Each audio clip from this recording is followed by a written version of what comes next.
First of all, the birth sequence is completely astrological.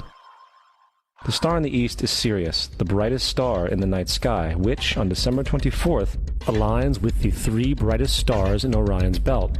These three bright stars in Orion's belt are called today what they were called in ancient times, the Three Kings. And the Three Kings and the brightest star, Sirius, all point to the place of the sunrise on December 25th. This is why the Three Kings follow the star in the east, in order to locate the sunrise, the birth of the sun.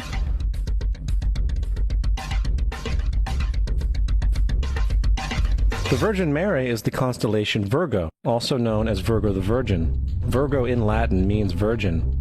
The ancient glyph for Virgo is the altered M. This is why Mary, along with other virgin mothers, such as Adonis's mother Myra or Buddha's mother Maya, begin with an M.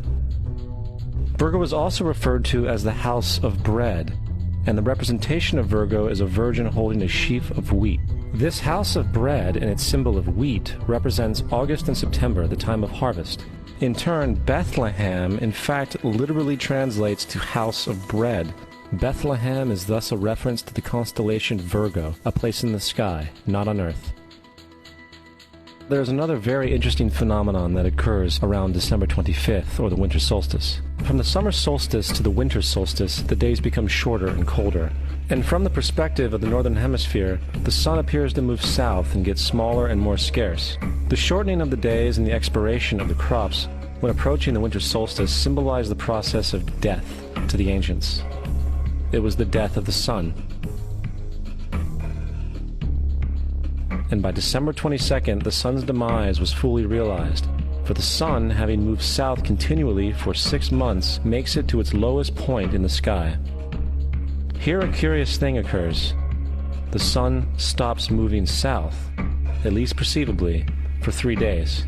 And during this 3-day pause, the sun resides in the vicinity of the Southern Cross, or Crux, constellation.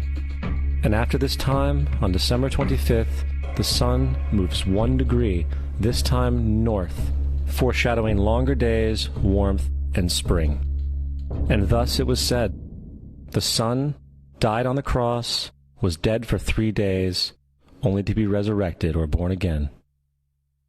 This is why Jesus and numerous other sun gods share the crucifixion, 3-day death, and resurrection concept. It is the sun's transition period before it shifts its direction back into the northern hemisphere, bringing spring and thus salvation. However, they did not celebrate the resurrection of the sun until the spring equinox, or Easter.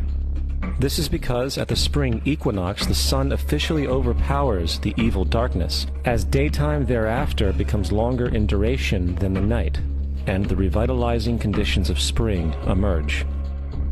Now, probably the most obvious of all the astrological symbolism around Jesus regards the 12 disciples.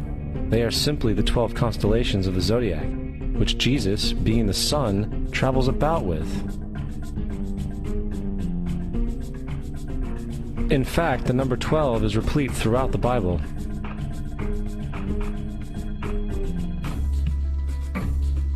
This text has more to do with astrology than anything else.